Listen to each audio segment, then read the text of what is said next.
வணக்கம். நமது டிவியின் மதிய நேர பிரதான செய்திகளோடு இணைந்திருக்கின்றோம். செய்திகளோடு இணைந்து கொள்ளும் நான் ஷலோமி நாகேந்திரன். விரிவான செய்திகளை பார்ப்பதற்கு முன்னர் முதலில் தலைப்புச் செய்திகள்.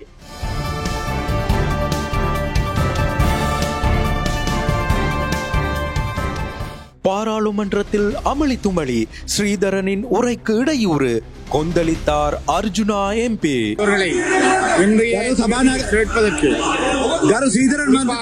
මම විනාඩි 20ක් අහනකොට මාව එළියට දැම්මා. දැන් බලන්නකො කොච්චර වෙලා ගිහලා දිනවද කියලා. ராஜபக்ச சஜித் கூட்டணி, தென்னிலங்கை மக்களின் அபிலாஷைகள் கேள்விக்குறியாகும் என்கிறார் கஜேந்திரகுமார் எம்பி. கொட்டாஞ்சனை மாணவி விவகாரம், பிரபல பெண்கள் பாடசாலை அதிபருக்கு இடமாற்றம், நீதியான விசாரணைக்கு ஒத்துழைக்குமாறு சட்டத்தரணி கோரிக்கை. அகதிகளை வரவேற்க இந்தியா சத்திரமல்ல, இலங்கை தமிழர் மனுவை நிராகரித்த இந்திய உயர் நீதிமன்றம். 5 மாதங்களில் 46 துப்பாக்கிச் சூட்டு சம்பவங்கள், தேசிய பாதுகாப்பு தொடர்பில் எதிர்க்கட்சி விசனம். புட்டினுடன் ட்ரம்ப் தொலைபேசி உரையாடல், போர் நிறுத்தம் அமுலாகுமா? தொடர்பான உள்நாட்டு செய்திகள்.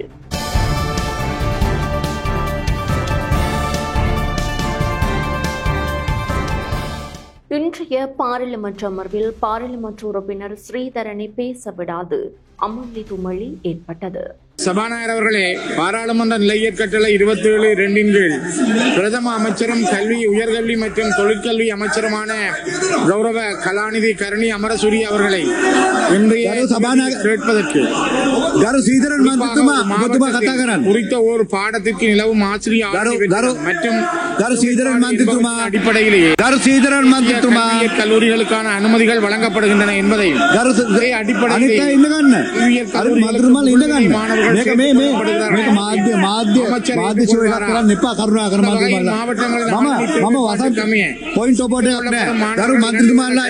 ஒருவருட பயிற்சி காலம்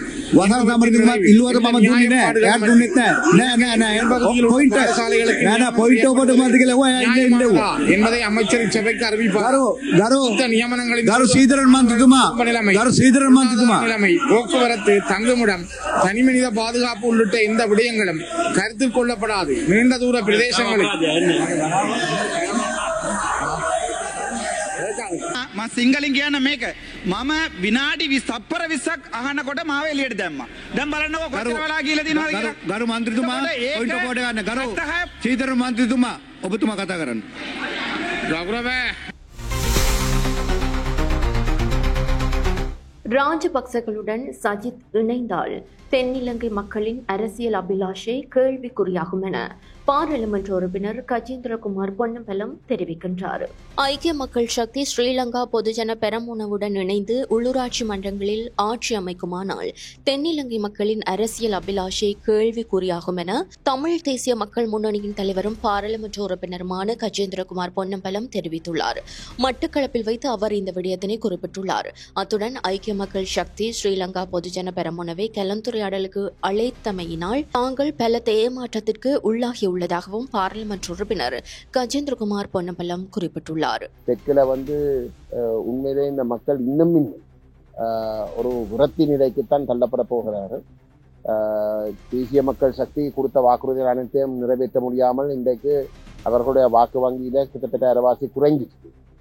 6 மாசத்திலே குறைஞ்சிச்சு. அதே காட்டுறது தெற்குல இருக்கக்கூடிய மக்களுடைய விரக்தி தன்மை.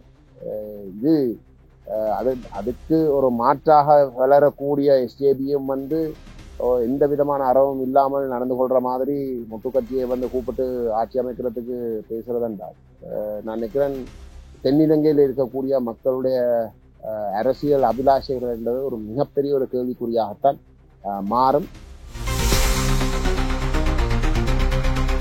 கொழும்பு மாநகர சபையின் அதிகாரத்தை கைப்பற்றுவதற்கு தேசிய மக்கள் சக்திக்கு ஆதரவு அளிக்க பல்வேறு சுயேட்சை குழுக்கள் முன்வந்துள்ளன. கொழும்பு மாநகர சபையில் அதிகாரத்தை கைப்பற்றுவதற்கு தேசிய மக்கள் சக்திக்கு ஆதரவளிக்க பல்வேறு சுயேட்சை குழுக்கள் தீர்மானித்துள்ளன. ஜனாதிபதி அனுரகுமார திசாநாயக்கவுக்கும் கொழும்பு மாநகர சபைக்கு போட்டியிட்ட சுயேட்சை குழுக்களுக்கும் இடையில் நேற்று இடம்பெற்ற கலந்துரையாடலை தொடர்ந்து இந்த தீர்மானம் எட்டப்பட்டுள்ளது. பெலவத்தையில் உள்ள தேசிய மக்கள் சக்தியின் அலுவலகத்தில் நடைபெற்ற இந்த கலந்துரையாடலில் கொழும்பு மாநகர சபையில் ஆட்சி அமைப்பது தொடர்பில் அவதானம் செலுத்தப்பட்டுள்ளது. இதனிடையே அரசாங்கத்திற்கு பெரும்பான்மை இல்லாத உள்ளூராட்சி மன்றங்களில் ஏனைய எதிர்க்கட்சிகளுடன் இணைந்து ஆட்சி அமைப்பதற்கு ஐக்கிய மக்கள் சக்தியும் ஐக்கிய தேசிய கட்சியும் பொது இணக்கப்பாட்டை எட்டியுள்ளன. கொட்டாஞ்சேனை மாணவியின் உயிரிழப்புக்கு பின்னர் கொழும்பில் உள்ள பிரபல பெண்கள் பாடசாலையின் அதிபருக்கு உடனடி இடமாற்றம் வழங்கப்பட்டுள்ளது. கொழும்பு கொட்டாஞ்சேனை மாணவியின் உயிரிழப்புக்கு பின்னர் பாரிய பேசு பொருளான கொழும்பில் உள்ள பிரபல பெண்கள் பாடசாலையின் அதிபருக்கு உடனடி இடமாற்றம் வழங்கப்பட்டுள்ளது. குறித்த பாடசாலையில் ஏற்கனவே கல்வி கற்ற 15 வயது மாணவியொருவர் உயிரிழந்தமை தொடர்பில் விசாரணைகள் இடம்பெற்று வரும் நிலையில் அதிபருக்கான இடமாற்ற நடவடிக்கை எடுக்கப்பட்டுள்ளது. இந்த பாடசாலைக்கான புதிய அதிபர் கடந்த வெள்ளிக்கிழமை முதல் நியமிக்கப்பட்டுள்ளதாக தெரிவிக்கப்பட்டுள்ளது. பாடசாலையில் மாணவிக்கு ஏற்பட்டதாக தெரிவிக்கப்படும் சம்பவம் தொடர்பான வழக்கு விசாரணைகள் இடம்பெற்று வரும் நிலையில் எதிர்வரும் ஜூன் 23ஆம் தேதி வரை வழக்கு ஒத்திவைக்கப்பட்டுள்ளது. இந்த சம்பவம் தொடர்பில் போலீசாரும் கல்வி அமைச்சும் சிறுவர் பாதுகாப்பு அதிகார சபை உள்ளிட்ட பல துறைகளின் கீழ் விசாரணைகள் இடம்பெற்று வருகின்றன. சம்பவத்துடன் தொடர்புடைய சந்தேக நபராக கூறப்படும் ஆசிரியருக்கு கட்டாய விடுமுறை வழங்கப்பட்டுள்ளமை குறிப்பிடத்தக்கது. இந்தியாவில் அடைக்கலம் கோரிய இலங்கையர் ஒருவரின் மனுவை இந்திய உயர் நீதிமன்றம் நிராகரித்துள்ளது. இந்தியாவில் அடைக்கலம் கோரிய இலங்கையர் ஒருவரின் மனுவை நிராகரித்த இந்திய உயர் நீதிமன்றம் உலகம் முழுவதிலும் இருந்து வரும் அகதிகள் தங்குவதற்கான சத்திரம் இந்தியா அல்ல என வாய்மொழியாக குறிப்பிட்டுள்ளதாக இந்திய ஊடகங்கள் செய்தி வெளியிட்டுள்ளன. விடுதலை புலிகள் அமைப்புடன் தொடர்புபட்டவர் என்ற குற்றச்சாட்டில் 2015ஆம் ஆண்டில் கைது செய்யப்பட்ட குறித்த நபருக்கு எதிராக 2018ஆம் ஆண்டில் சென்னை மேல் நீதிமன்றம் 7 வருட சிறை தண்டனையை விதித்தது. குறித்த தண்டனை காலம் நிறைவடைந்ததும் உடனடியாக இந்தியாவை விட்டு வெளியேறுமாறு அவருக்கு நீதிமன்றம் உத்தரவிட்டிருந்ததுடன் அதனை சவாலுக்கு உட்படுத்தி குறித்த இலங்கையர் இந்திய உயர் நீதிமன்றத்தில் மனு தாக்கல் செய்திருந்தார். இந்த வழக்கின் மனுதாரர் சார்பில் முன்னிலையான சட்டத்தரணி குறித்த நபர் சட்டப்பூர்வமாக இந்தியா வந்தவர் என்றும் அவரது சொந்த நாட்டில் அவரது உயிருக்கு அச்சுறுத்தல் இருப்பதாகவும் சமர்ப்பணங்களை முன்வைத்துள்ளார். அதன்போது உலகம் முழுவதிலும் இருந்து வரும் அகதிகளை இந்தியா வரவேற்க வேண்டுமா என்றும் ஏற்கனவே 140 கோடி பேருடன் போராடி வருகின்ற இந்தியா வெளிநாட்டவர்களை மகிழ்விக்கக்கூடிய ஒரு சத்திரம் அல்ல எனவும் இந்திய உயர்நீதிமன்ற நீதியரசர்கள் ஆயத்தின் தலைமை நீதியரசர் தீபங்கர் தத்தா குறிப்பிட்டுள்ளார். இதனையடுத்து தமது சேவை பெறுநரின் உயிருக்கு இலங்கையில் அச்சுறுத்தல் இருப்பதாக மனுதாரரின் சட்டத்தரணி தொடர்ந்து வலியுறுத்திய போதிலும் நீதிமன்றம் அவரை வேறு நாட்டிற்கு செல்லுமாறு கோரியதுடன் அவரது மனுவையும் நிராகரித்ததாக இந்திய ஊடகங்கள் செய்தி வெளியிட்டுள்ளன. தேசப்பந்து தென்னக்கோனின் சட்டக்குழு முன்வைத்த ஆரம்ப ஆட்சேபனைகளை விசாரணைக்குழு நிராகரித்துள்ளது. போலீஸ் மா அதிபர் தேசப்பந்து தென்னக்கோனின் சட்டக்குழு முன்வைத்த ஆரம்ப ஆட்சேபனைகளை விசாரணைக்குழு நிராகரித்துள்ளதாக பாராளுமன்ற செயலகம் தெரிவித்துள்ளது. மேலும் 23 குற்றச்சாட்டுகள் அடங்கிய குற்றப்பத்திரிகையை விசாரணைக்குழு வழங்கியுள்ளது. அதற்கமைய மேலதிக விசாரணைக்காக எதிர்வரும் 28ஆம் தேதி பிற்பகல் 2 மணிக்கு மீண்டும் கூடுவதற்கு குழு தீர்மானித்துள்ளதாக பாராளுமன்ற தொடர்பாடல் திணைக்களம் தெரிவித்துள்ளது. போலீஸ் மா அதிபர் தேசப்பந்து தென்னக்கோன் அவரது பதவி துஷ்பிரயோகம் தொடர்பான குற்றச்சாட்டுகளை விசாரித்து அறிக்கை அளிப்பதற்கு நியமிக்கப்பட்ட விசாரணை குழுவில் நேற்று பிற்பகல் முன்னிலையாகியிருந்தமை குறிப்பிடத்தக்கது. முன்னாள் அமைச்சர் கெஹலிய ரம்புக்வெல்ல இன்று கொழும்பு நீதவான் நீதிமன்றத்தில் முன்னிலையானார். ஊழல் குற்றச்சாட்டுகளின் கீழ் கைது செய்யப்பட்ட முன்னாள் அமைச்சர் கெஹலிய ரம்புக்வெல்ல எதிர்வரும் 3ஆம் தேதி வரை விளக்கமறியலில் வைக்கப்பட்டுள்ளார். கொழும்பு தலைமை நீதவான் தனுஜா லக்மாலி இன்று இந்த உத்தரவை பிறப்பித்தார். கெஹலிய ரம்புக்வெல்லவின் மகன் ரமித் ரம்புக்வெல்லவை சந்தேக நபராக பெயரிடவும் நீதிமன்றம் அனுமதித்தது. லஞ்ச ஒழிப்பு ஆணைக்குழு மற்றும் பிரதிவாதிகள் தரப்பு சட்டத்தரணிகள் முன்வைத்த வாதங்களை பரிசீலித்த பின்னர் நீதவான் இந்த உத்தரவை பிறப்பித்தார். இவ்வருடத்தின் இதுவரையான காலப்பகுதியில் 46 துப்பாக்கிச் சூட்டு சம்பவங்கள் பதிவாகியுள்ளன. 2025 ஜனவரி 1 முதல் இன்று வரை நாடு முழுவதும் மொத்தம் 46 துப்பாக்கிச் சூட்டு சம்பவங்கள் பதிவாகியுள்ளதாக போலீஸ் ஊடக பேச்சாளர் புத்திக மெனதுங்க தெரிவித்திருக்கிறார். இன்று ஊடகங்களுக்கு கருத்து தெரிவித்த அவர் 31 துப்பாக்கிச் சூட்டு சம்பவங்கள் ஒழுங்கமைக்கப்பட்ட கும்பலால் திட்டமிடப்பட்டவை என கூறியுள்ளார். மேலும் துப்பாக்கிச் சூட்டு சம்பவங்கள் குறித்து விசாரணைகள் ஆரம்பிக்கப்பட்டுள்ளதாகவும் சம்பந்தப்பட்டவர்களை கைது செய்ய நடவடிக்கை எடுக்கப்பட்டு வருவதாகவும் அவர் தெரிவித்தார். குறித்த 31 துப்பாக்கிச் சூட்டு சம்பவங்கள் தொடர்பில் இதுவரை 100க்கும் மேற்பட்ட சந்தேக நபர்கள் கைது செய்யப்பட்டிருக்கின்றார்கள். துப்பாக்கிச் சூட்டு சம்பவங்களுடன் தொடர்புடைய 27 கை துப்பாக்கிகள் மற்றும் 14 T56 ரக துப்பாக்கிகள் உட்பட 41 துப்பாக்கிகளையும் போலீசார் பறிமுதல் செய்துள்ளதாக போலீஸ் ஊடக பேச்சாளர் குறிப்பிட்டுள்ளார். இலங்கை முழுவதும் அதிகரித்து வரும் துப்பாக்கிச் சூட்டு வன்முறையை அரசாங்கம் நிவர்த்தி செய்ய தவறியது குறித்து எதிர்க்கட்சித் தலைவர் சஜித் பிரேமதாச இன்று பாராளுமன்றத்தில் கவலை தெரிவித்தார். கடந்த 8 மாதங்களில் 79 துப்பாக்கிச் சூட்டு சம்பவங்களும் 52 இறப்புகளும் பதிவாகியுள்ளதாகவும் அவர் கூறினார். இவ்வாறான சம்பவங்கள் தேசிய பாதுகாப்புக்கு அச்சுறுத்தலாக உள்ளதாகவும் சஜித் பிரேமதாச கேள்வி எழுப்பினார். போலீஸ் தடுப்பு காவலின் போது ஏற்படும் மரணங்கள் அடிப்படை மனித உரிமை மீறலாகும் என மனித உரிமைகள் ஆணைக்குழு தெரிவிக்கின்றது.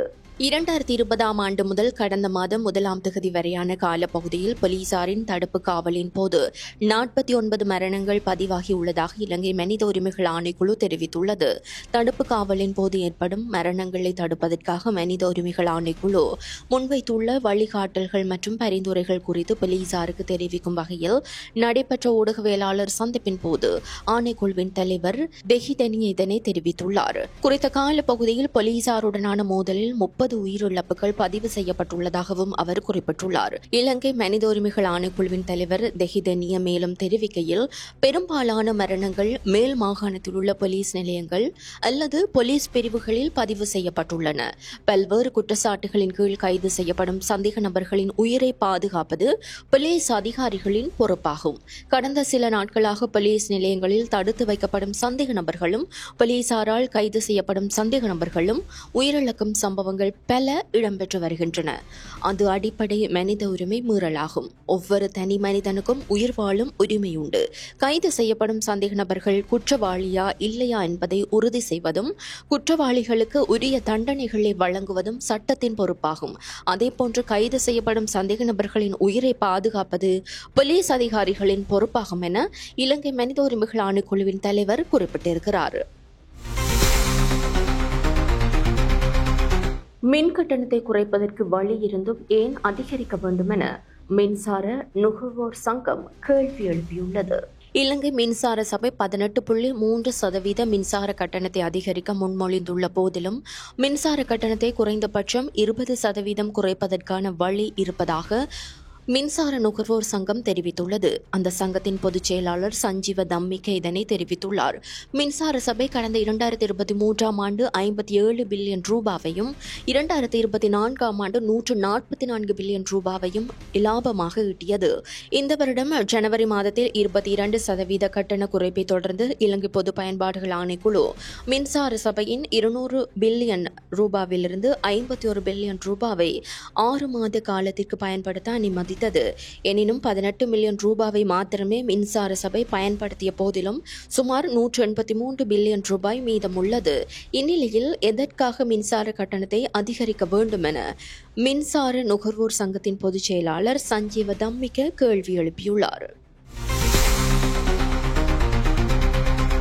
போதைப் பொருள் கடத்தலில் ஈடுபட்ட 3 பெண்கள் கட்டுநாயக்க விமான நிலையத்தில் கைது செய்யப்பட்டனர். வெளிநாட்டிலிருந்து இலங்கை வந்த 3 பெண்கள் கட்டுநாயக்க விமான நிலையத்தில் வைத்து கைது செய்யப்பட்டுள்ளனர். 120 மில்லியன் ரூபாய் பெறுமதியான போதைப் பொருளுடன் 3 பெண்களை சுங்க அதிகாரிகள் கைது செய்துள்ளனர். மின்சார உபகரணங்களில் மறைத்து வைக்கப்பட்டிருந்த குஷ்ரக போதைப் பொருளுடன் 3 பெண்களும் கட்டுநாயக்க விமான நிலையத்திற்கு வந்துள்ளனர். இந்நிலையில் வணிகர்களுக்கான சிவப்பு பாதை வழியாக வெளியேற முயன்றதாக சுங்க அதிகாரிகளால் அவர்கள் கைது செய்யப்பட்டனர். வெளிநாட்டிலிருந்து வந்த தாயும் மகளும் கட்டுநாயக்க விமான நிலையத்தில் கைது. கொலனாவே பகுதியைச் சேர்ந்த 46 வயது தாயும் அவரது 18 வயது மகளும், வெள்ளம்பட்டிய பகுதியைச் சேர்ந்த 56 வயது பெண் ஒருவருமே இவ்வாறு கைது செய்யப்பட்டுள்ளார். இந்த போதைப் பொருட்கள் தாய்லாந்தில் பெற்ற மின்சார சமையல் சாதனங்களில் மறைத்து வைத்து இந்தியாவின் சென்னைக்கு வந்து பின்னர் அங்கிருந்து கட்டுநாயக்க விமான நிலையத்தை வந்தடைந்ததாக சுங்க அதிகாரிகள் தெரிவித்தனர். இந்த 3 பெண்களும் இதற்கு முன்பு பல முறை இந்த முறையில் மின்சார சாதனங்களை கொண்டு வந்திருப்பதை சுங்க அதிகாரிகள் கண்டுபிடித்துள்ளனர். கைப்பற்றப்பட்ட போதைப் பொருட்களையும் அவற்றை கொண்டு வந்த 3 பெண்களையும் மேலதிக விசாரணைக்காக கட்டுநாயக்க விமான நிலைய காவல்துறை போதைப்பொருள் தடுப்பு பணியக அதிகாரிகளிடம் ஒப்படைக்க நடவடிக்கை எடுக்கப்பட்டுள்ளது. மது போதையில் பாடசாலை மாணவர்களை பஸ்ஸில் ஏற்றிச் சென்ற சாரதி கைது செய்யப்பட்டுள்ளார். மது போதையில் பாடசாலை மாணவர்களை ஏற்றிச் சென்ற பஸ் சாரதி ஒருவர் குருநாகல் கட்டுப்பொத்த போலீஸ் நிலைய போக்குவரத்து பிரிவு அதிகாரிகளால் கைது செய்யப்பட்டுள்ளார். கட்டுப்பொத்த பகுதியில் பாடசாலை மாணவர்களை ஏற்றிச் சென்ற பாடசாலை பஸ் ஒன்றை போலீஸ் நிலைய போக்குவரத்து பிரிவு அதிகாரிகள் சோதனையிட்ட போது சாரதி மது போதையில் இருந்ததாக போலீஸ் ஊடகப் பிரிவு தெரிவித்துள்ளது. பஸ்ஸில் 16 பாடசாலை மாணவர்களும் 2 பெற்றோர்களும் பயணித்துள்ளதுடன் சம்பந்தப்பட்ட பஸ்ஸை போலீசார் கைப்பற்றியுள்ளனர். கைது செய்யப்பட்ட சாரதி கட்டுப்பொத்த பகுதியைச் சேர்ந்த 52 வயதுடையவர் என தெரியவந்துள்ளது. சந்தேக நபர் இன்று நாரமல்ல நீதவான் நீதிமன்றத்தில் முன்னிலைப்படுத்தப்பட உள்ளதுடன் கட்டுப்பொத்த போலீசார் மேலதிக விசாரணைகளை முன்னெடுத்து வருகின்றனர். தொடர்வது சர்வதேச செய்தி.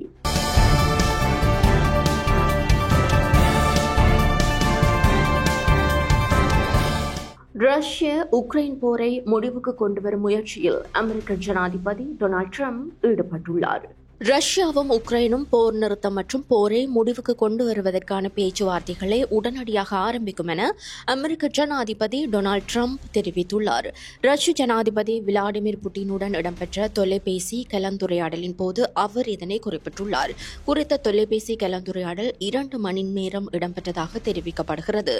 இரு தரப்பினருக்கும் இடையில் அமைதிக்கான பேச்சுவார்த்தை நடத்தப்பட வேண்டும் எனவும் அமெரிக்க ஜனாதிபதி டொனால்ட் ட்ரம்ப் குறிப்பிட்டுள்ளார். இந்நிலையில் எதிர்காலத்தில் ஒரு சாத்தியமான சமாதான ஒப்பந்தம் குறித்து உக்ரைனுடன் இணைந்து பணியாற்றுவதற்கு தயாராக இருப்பதாக ரஷ்ய ஜனாதிபதி விளாடிமிர் புட்டின் தெரிவித்துள்ளதாக சர்வதேச ஊடகங்கள் செய்தி வெளியிட்டுள்ளன. தொடர்வது விளையாட்டுச் செய்தி.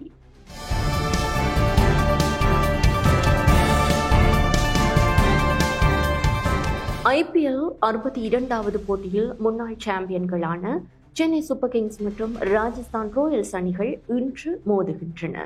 IPL கிரிக்கெட்டில் லீக் சுற்று இறுதிக்கட்டத்தை நெருங்கிவிட்ட நிலையில் டெல்லியில் இன்று நடைபெறும் 62வது போட்டியில் முன்னாள் சாம்பியன்களான சென்னை சூப்பர் கிங்ஸும் ராஜஸ்தான் ராயல்ஸும் மோதுகின்றன. 12 ஆட்டங்களில் விளையாடி 3 வெற்றி 9 தோல்வி என 6 புள்ளிகளுடன் இறுதி இடத்தில் இருக்கும் சென்னை அணி இன்றைய ஆட்டத்தில் வெற்றி பெற்றால் இறுதி இடத்தை தவிர்க்க வாய்ப்பு உள்ளது. இதுவரை 13 ஆட்டங்களில் 3 வெற்றி 10 தோல்வி என 6 புள்ளிகளுடன் 9வது இடம் வகிக்கும் ராஜஸ்தான் அணிக்கு இதுவே இந்த ஆண்டின் இறுதிப் போட்டியாகும். IPL கிரிக்கெட்டில் இவ்விரு அணிகளும் மொத்தம் 30 முறை நேருக்கு நேர் மோதியுள்ளன. இதில் 16இல் சென்னையும் 14இல் ராஜஸ்தான் அணியும் வெற்றி பெற்றுள்ளன. இத்துடன் நமது டிவியின் அனைத்து பிரதான செய்திகளும் நிறைவு பெறுகின்றன. எமது அடுத்த பிரதான செய்திகளை இன்றிரவு எதிர்பாருங்கள். மேலதிக செய்திகளை அறிந்து கொள்ள நமது LK.com எனும் எமது தளத்திற்குள் பிரவேசியுங்கள். அத்துடன் நமது டிவி எனும் யூடியூப் தளத்தினையும் சப்ஸ்கிரைப் செய்யுங்கள். வணக்கம்.